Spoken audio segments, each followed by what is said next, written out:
What are the three things someone must know before they start investing in stocks? Yeah.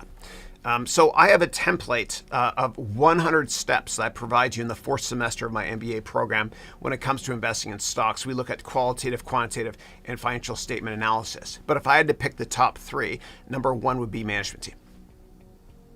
The jockey is always more important than the horse. Okay. I want you to focus on the management team. Can they sell?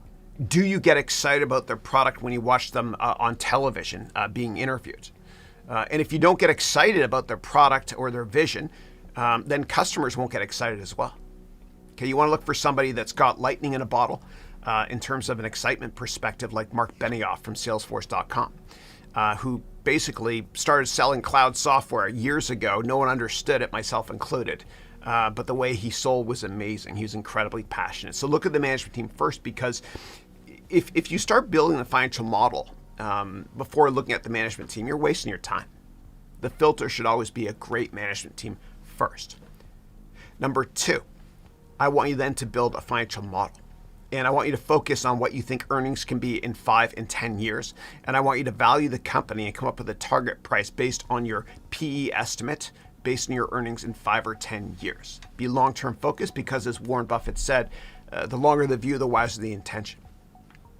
The third thing to do is to write a full research report. Okay, and I provide you with a template to write a 150-page research report on any company in my MBA program.